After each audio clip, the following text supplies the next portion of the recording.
Nam mô Tassa Bhagavato.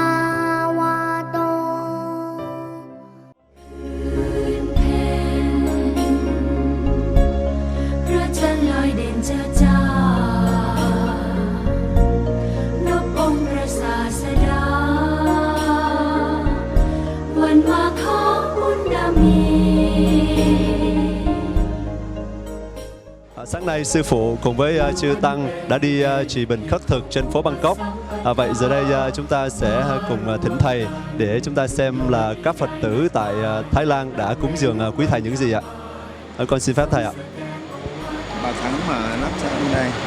Đây là những cái thực phẩm mà các Phật tử và nhân dân của thành phố Bangkok đã cúng dường lên chư tăng với cái tấm lòng rất là thành kính. Đây là mì ăn liền này. Đó, đây là bánh này. Đây là chuối này. Đây là nước ngọt này. Đây là cơm này. Đây là cơm ống này. Đây là cả tiền này. Đây là bánh lá. Đây là bánh su-xê. Đây là gạo. Đây là bánh. Đây rồi. Đây là thịt nướng. Cá hồi. Đây là bánh ngọt. Rồi và chuối và cả đồng xu nữa. Rồi hết rồi. Rồi để đại chúng biết như Phật tử là có gì họ cúng dường đấy với tâm rất là thành kính. Và sáng nay khi mà đoàn đi thì cũng có đi cùng với cả chư tăng của Thái Lan cũng đi khất thực. Thầy thay mặt cho toàn thể phái đoàn chư tăng chùa Ba Vàng xin hồi hướng công đức phước báu này đến cho tất cả những thí chủ cúng dường ngày hôm nay được nhiều phước báu, được tái sinh vào một cảnh giới tốt đẹp, có phước báu thủ thắng và đặc biệt là có duyên với chính pháp để được tiến tu sớm mau đắc được quả giác ngộ giải thoát. Nam mô Phật Bổn Sư Thích Ca Mâu Ni. Giờ đây thì chúng con xin cảm ơn thầy và chúng con cũng muốn thỉnh Đại Đức Thế Trúc Bảo Tiến cho chúng con xem là Đại Đức đã được các Phật tử nhân dân Thái Lan đã sất bát những gì ạ. Con được đi theo thầy đi khất thực ngoài phố.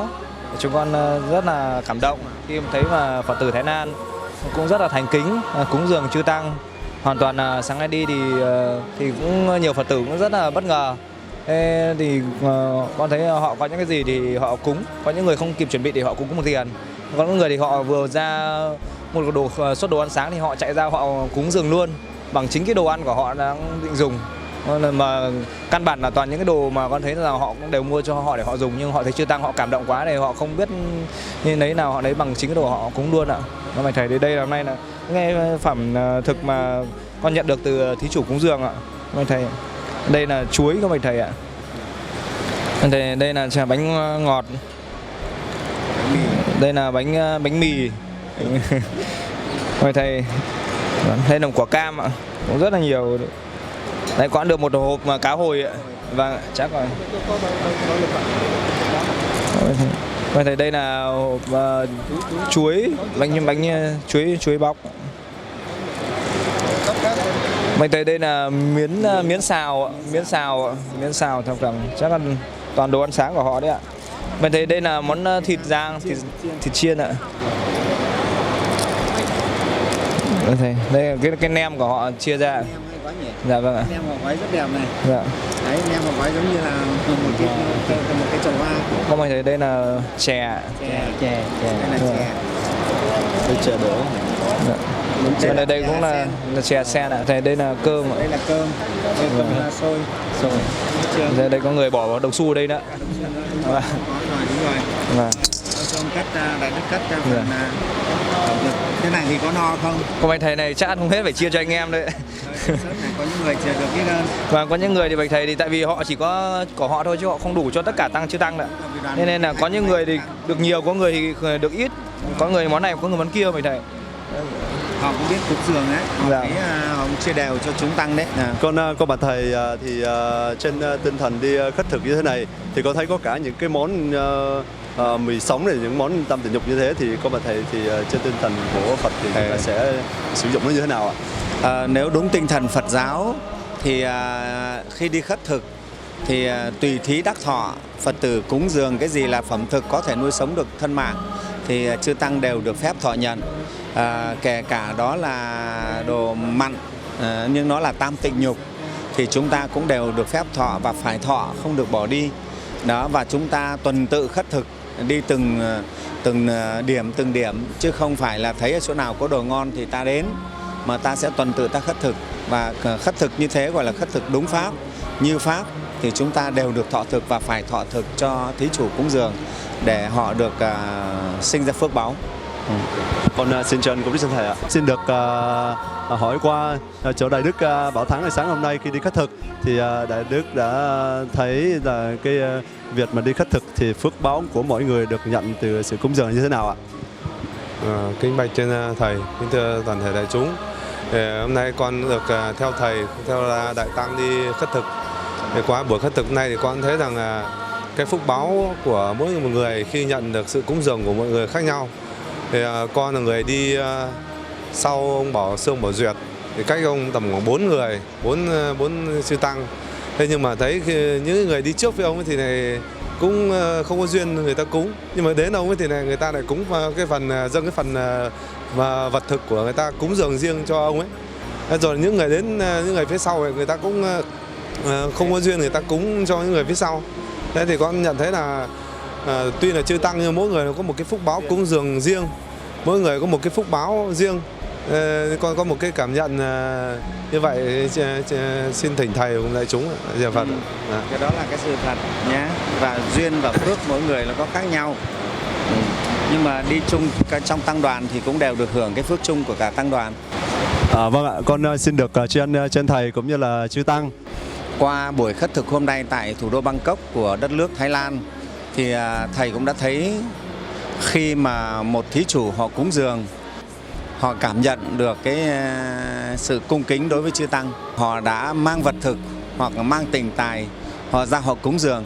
Và khi mà họ đặt được vào bát của chư tăng thì thầy cảm nhận được một cái niềm hạnh phúc lan tỏa đối với họ từ ngay trên gương mặt của họ. Có trường hợp một cô bé bị tàn tật, khuyết tật phải ngồi trên xe, cô đang ngồi cô bán những cái bông hoa bằng giấy. Biết là cô rất là nghèo khổ và có lẽ cô ngồi đấy cũng là nhận những sự bố thí của mọi người. Nhưng mà thầy vẫn quyết định đến trước cô ấy để thầy khất thực. Và sau một vài giây lưỡng lự thì cô bé đã mở ví ra và lấy hẳn 100 baht để cúng cho thầy. Và thầy đã chú nguyện cho cô bé và thầy cảm thấy một cái luồng năng lượng của phúc lành nó phát sinh đến. Chắc chắn hôm nay cô bé sẽ rất hạnh phúc. Mặc dù cô bé có thể là thiếu phần ăn của ngày hôm nay, nhưng thầy tin rằng cái hạnh phúc này cô bé sẽ cảm nhận được trọn vẹn. Đó là cái phước lành. Cho nên nói rằng chư tăng khi ôm bát đi khất thực đúng là gieo ruộng phước cho chúng sinh được gieo vào ruộng phước lành. Và khi một con người ta biết bố thí, người ta mới có thể cảm nhận được hạnh phúc. Cho nên đúng là cho ra là hạnh phúc, cho ra là được. Mà cái được này nó sẽ cao quý hơn. Cái được về một cái tâm hồn nó được cao thượng, thanh thản. Cho nên bố thí là đứng đầu trong các cái hạnh của người tu Phật. Có biết bố thí thì mới có thể tu tập được. Chư Phật của chúng ta nhiều đời kiếp trước cũng thế, đều thực hành hạnh bố thí đầu tiên. Cho nên cái việc chư tăng ôm bát đi khất thực đúng thật là giúp cho chúng sinh được gieo vào ruộng phước báu rất cao quý. Kính thưa đại chúng, trong cái buổi khất thực sáng ngày hôm nay tại thủ đô Bangkok, đất nước Thái Lan, thì thầy thấy người dân ở bên đó họ có quan niệm thế này. Họ quan niệm rằng là phải biết làm phước trước khi làm giàu. Đó. Tức là trước khi muốn làm giàu ta phải lo làm phước trước. Thứ hai là phải trước khi đi làm buổi sáng đấy thì phải biết cúng dường trước khi đi làm. Thứ ba là họ phải đi tu trước khi đi lấy vợ. Đó, ba cái quan niệm này là người dân Thái Lan, Phật tử của Thái Lan họ rất là tôn trọng và họ thực hành. Thế đây cũng là một cái quan điểm rất là thầy nghĩ rất là quý báu, nên sẽ giúp cho con người có được cái đạo đức, có được cái thiện căn bản trước khi mà mình vào đời. Cái điều đó là điều thầy nghĩ rất là quý. Và làm sao mà dân tộc Việt Nam chúng ta, nhất là những người Phật tử Việt Nam cũng hình thành được những quan niệm tu thiện như thế, thì đấy là điều thầy nghĩ rất là đáng quý. Buổi sáng ra, người dân của Thái Lan, những người mà tín ngưỡng Phật giáo đó, khi mà họ nhìn thấy chư Tăng, họ đều chắp tay xá chào. Hoặc có khi họ không có đồ cúng dường thì họ quỳ xuống, họ đảnh lễ chư Tăng. Và họ cho rằng được gặp chư Tăng và xá chào hay đảnh lễ chư Tăng thì đều là một cái phước lành đối với họ, một cái sự may mắn. Đó, họ cho là một sự may mắn. Đó, gặp chư Tăng là một điều may mắn, đảnh lễ chư Tăng là một điều may mắn.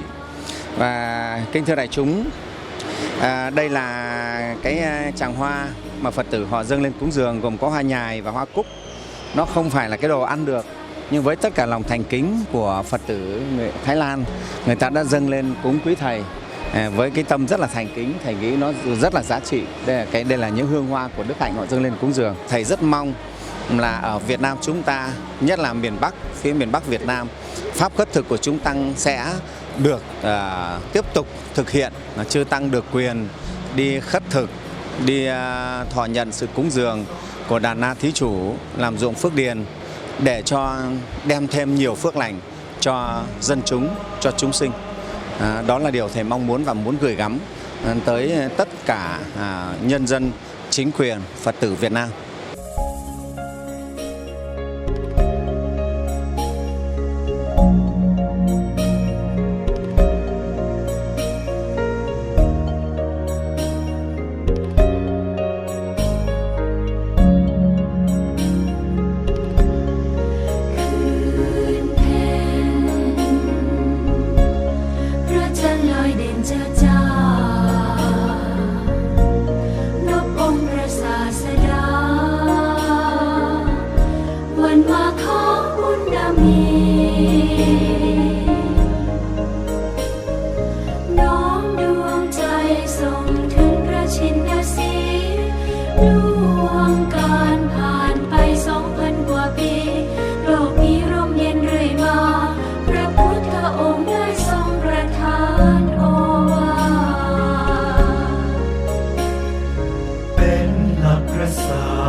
The image of monks going out for alms is a symbol of liberation, who are the children of the Buddha, ordained to practice the Dharma truthfully and to walk on the path of enlightenment.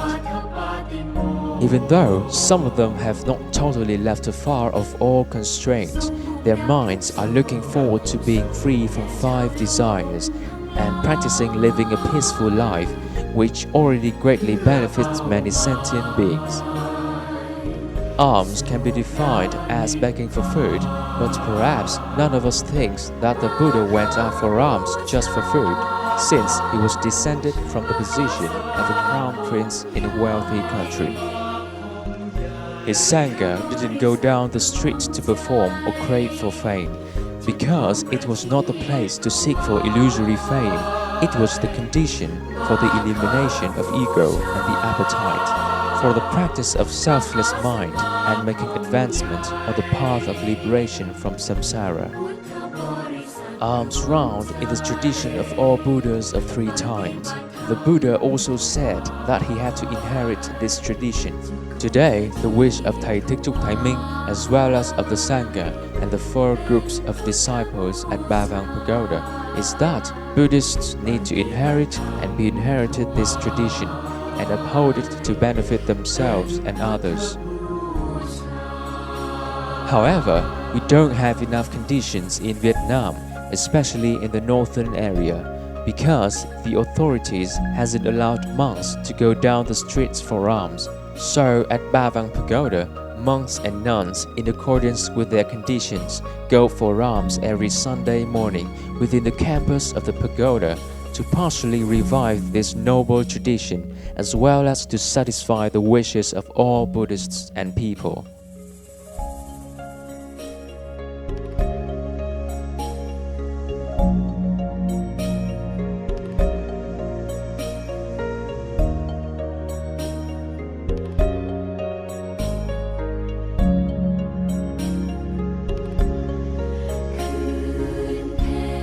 It was such a special new day in Thailand. The image of monks going on arms round on the streets was so sacred and meaningful. This image will live in our hearts over time.